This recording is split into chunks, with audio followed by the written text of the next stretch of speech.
What's going on, guys? This is Chris here at Dark Side Media. Today we're doing another review of Shroud of the Avatar pre-alpha.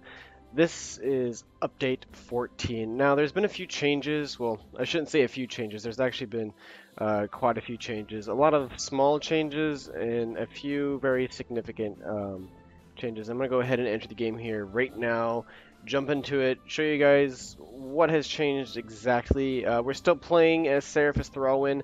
There was a character wipe. That is one thing to be aware of. If you do buy into the early access alpha, which is on Steam, if you didn't know that from my previous video, you can do that. Just be aware though that your characters will be wiped every time they release an update until they decide not to wipe characters.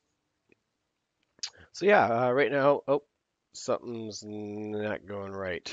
Network connection to the game service. Okay. Hmm, that is interesting. I will be right back.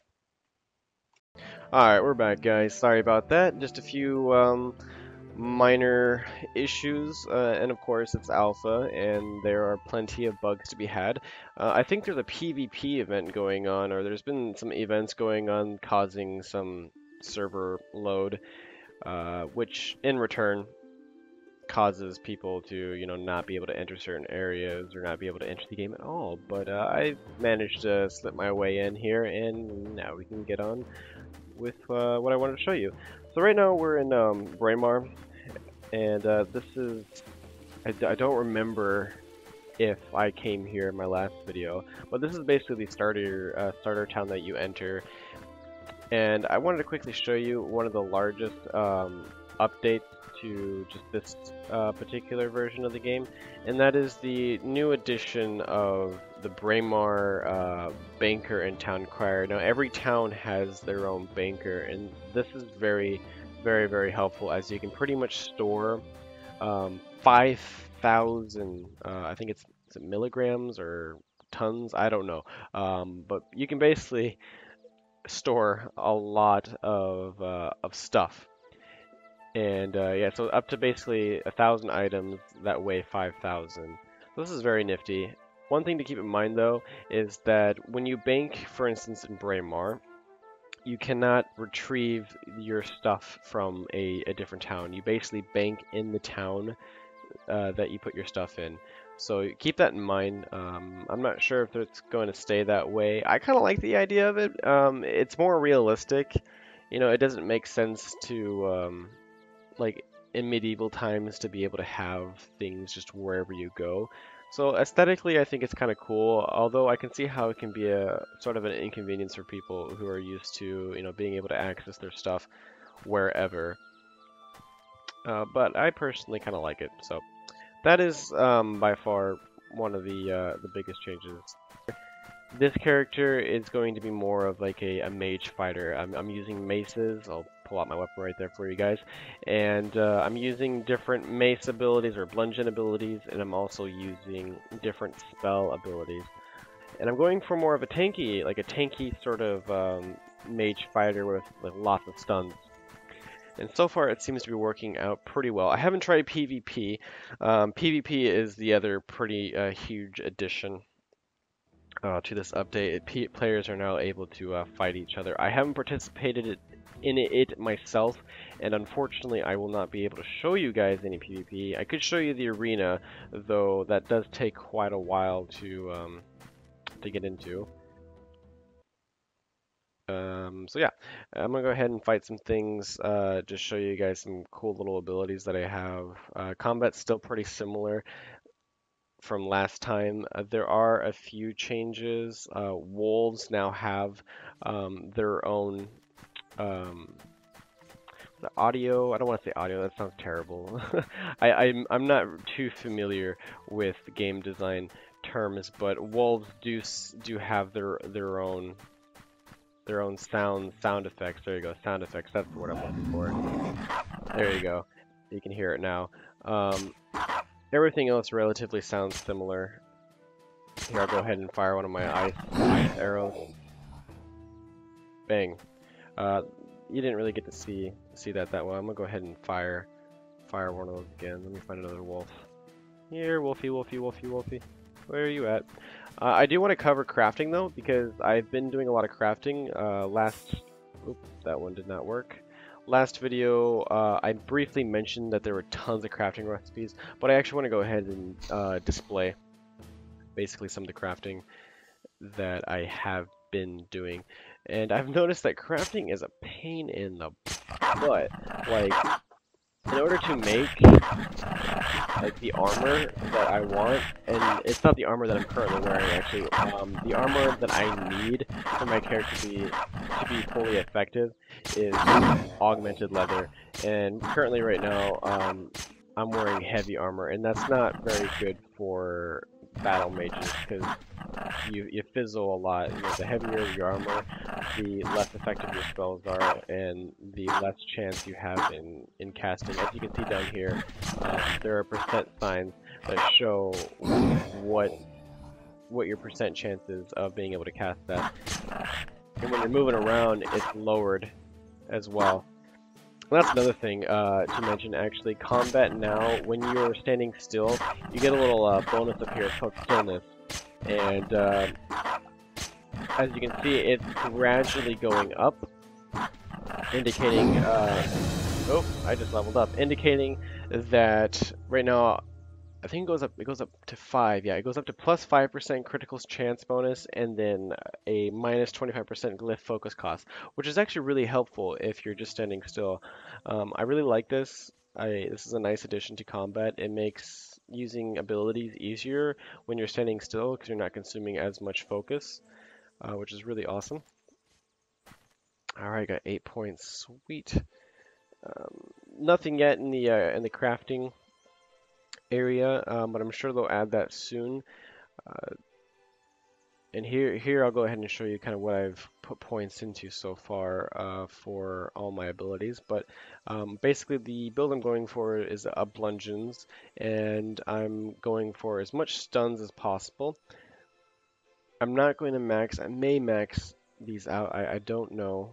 We'll just have to see. I guess it depends on how much points I end up with, but I am going into focus for obviously focus so I can cast more abilities. I want to increase my maximum hand size as well as get some more intelligence so my spells do more damage, and my focus regenerates faster as well. Life, I'm just basically going to life for healing abilities because I am going for more of like a support tanky, you know, mage, and definitely going into water. Water doesn't do a whole lot of damage. It's more for like control, debuff, or removing debuffs and doing ice shields and whatnot, protecting, you know, yourself. Unfortunately, you cannot cast ice shield on other people, which is kind of lame. I wish I could cast it on my allies. That'd be pretty cool, because this is a really good ability, and it does actually absorb a lot of damage, and it does resist fire, so good ability against fire mages. And then of course we got more healing spells and some elementals, and I'm going to go ahead and try and cast this elemental. Might take a few times, but these elementals are amazing. Like they're wow. They do lots of damage, and I'm fizzling every single one. There we go. Look at that thing. Isn't that crazy? And I love the artwork on that. Those are pretty awesome. Let's go ahead and attack this wolf. Come on, Ice Elemental. And he'll attack in a second. The Ice Elementals... Oops. The Ice Elementals do not last forever. They do gradually lose health over time, which is a little disappointing. What am I doing? Oh, I'm doing healing, right? Wasn't paying attention there. They don't last forever, as I was saying. They do have a health bar that depletes over time, which I don't really like. It's actually rather frustrating because these do cost, not only do they cost focus to cast, but, whoop, another wolf.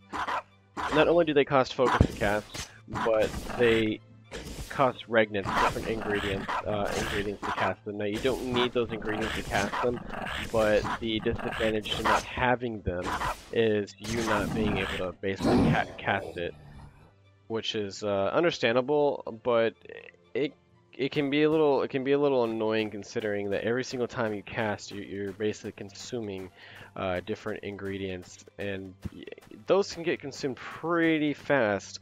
Because this guy does not stay around for a very long time. As you can see, he's almost out of here. And you know, another thing to take into account is the fact that not only is he losing health, every second, but if he's being attacked, then he's, losing more. So I hope they change that. I feel like that can be balanced out a little bit more. Maybe they can make him permanent, for, 5 minutes. That seems a little bit more reasonable instead of, having it lose its health every second. Yeah, so that's combat. Let's go ahead and head back to town. We're gonna go to Owl's Head. Hopefully I can enter there. I heard there was some server issues over there, but we're gonna go ahead and try it out anyways because I want to show you guys some crafting real quick. Yeah, so combat pretty similar. Some new sound effects for the wolves and other creatures. Yes, the wolves have new sound effects. A few other creatures have new sound effects. I don't know right off the bat on top of my head what those are, but those so far have been the most important changes aside from PvP being implemented into the game. Another thing to mention, there is a huge another Kickstarter basically page for the Underworld, and the Underworld is basically, I think it's going to be an expansion pack. I could be wrong. It may be in addition to into the game, but it is a part of the Soda universe, and it's basically a huge undertake where they're building basically an entire game essentially, but in the underworld. And I'll put links in the description for that as well, because that's one of the other big huge sort of updates. It's not an update, into this game, but it's a huge update that was mentioned during the patch. And I'll go ahead and put the links for that so you guys can check that out. But let's get into here and let's go ahead and look at crafting, and I can show you guys a little bit more how that process is done. As soon as I load in, please load in. I want to get into the game. I don't want you to boot me out. If you boot me out, I won't be happy. I must get into the game. I don't think it's going to let me into the game. Damn it, it's not going to let me into the game. Oh, wait, I spoke too soon. And this is taking forever. Come on. Come on. Go, go, go, go, go, go, go.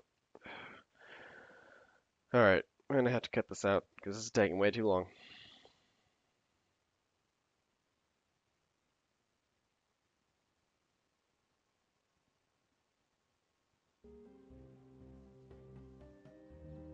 Success! Alright. Once again, we are back, and yeah, so yeah, a little bit of server loading there, kind of pooping on us, but that's okay. This game's very popular. A lot of people are playing.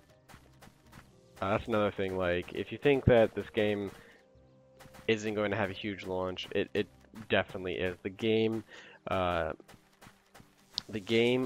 from my understanding, is going to be buy to play. You can get into early access, and by buying into early access, you're essentially already paying for the game, I believe. Now, I could be wrong. I'm pretty sure that is the method of which they are going to launch this game. It's not pay to play. It might be free to play, but I'm pretty sure it's you buy once and you're in.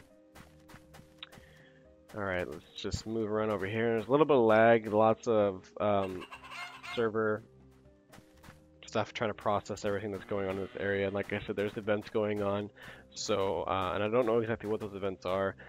Maybe I'll do a video in the future, planned video, where I attend one of those events. In fact, let's go ahead and look at the player event book right here. Everyone gets it. basically, oh, I don't want to destroy it. I want to open it. There we go.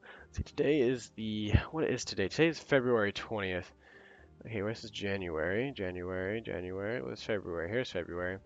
Let's see what's going on today. February 20th, 15th, 16th, 19th, 20th. Okay. Dungeon run. So it's the dungeon run February 20th, 7 p.m. to 9 p.m. and it is currently almost 9 p.m. It is 8:51. That makes sense. Century of Braemar, Hidden Veil. This is no host event. Join whoever. Right. Okay, yeah. So these are events, and they have them pretty much all throughout um, February. So I guess I can do another video here really soon, showcasing one of the dungeon runs. That'd be pretty cool.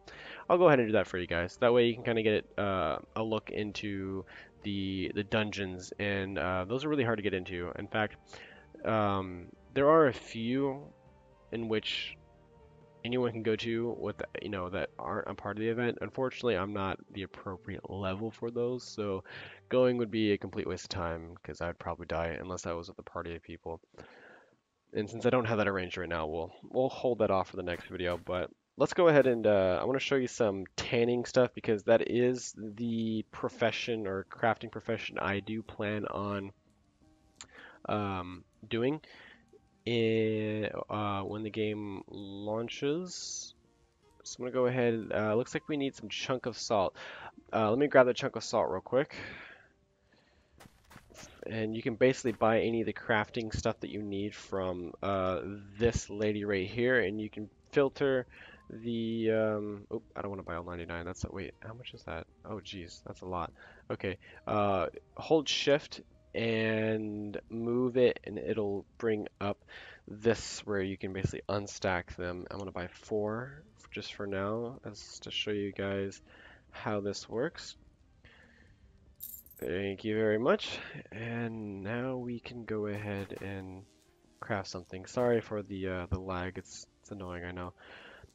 So it's as simple as clicking on this right here, or double clicking on this, I think. Please double click. There we go.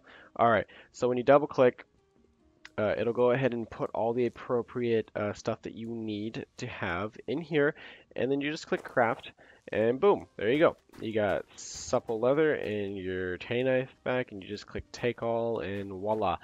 From what I've seen, everything that you make, or leather-wise, I've noticed, everything that you get tanning-wise, you get 2 of.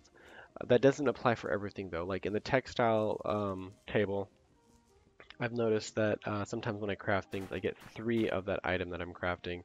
So I don't know if there's any sort of pattern, or if it's like if it's following a certain pattern, or if it's just all random. I don't know. So I'd have to, I guess, keep closer track of how that works. But that's basically crafting in a nutshell. It's just making sure you have the appropriate, what am I looking for? The appropriate stuff to craft with. Is it C or is it K? L? Maybe it's Y. Gosh, I'm like mashing like keys trying to figure out where's the crafting. Here we go. Table of contents. Tailoring. Yeah, because I'm going to get into tailoring. I'm going to start making like clothing and leather armor and stuff and whatnot, so that I can have armor for myself and I can make armor for other people, and we'll just all be one big happy family. Last sort of bit of news or update for Shroud of the Avatar. I did join a guild. The guild, let me bring it up real quick. I love the music in this game. By the way, the music in this game is created by the community itself, if you did not know that. So everything you're hearing is fan-made, which I think is freaking awesome. Why am I not finding... There we go. Nope, that's emotes. That's character. Of course that's character. Why am I clicking that? F. There we go. F. Social. Duh.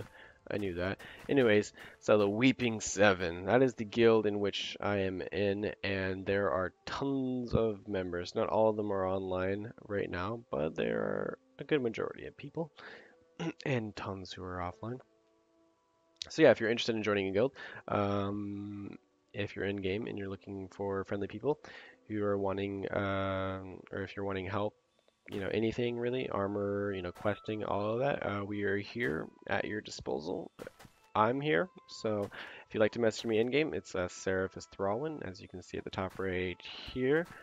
And yeah, well, that's about it for this video. I hope you guys enjoyed, and like always, comment, subscribe, and I will see you guys next time.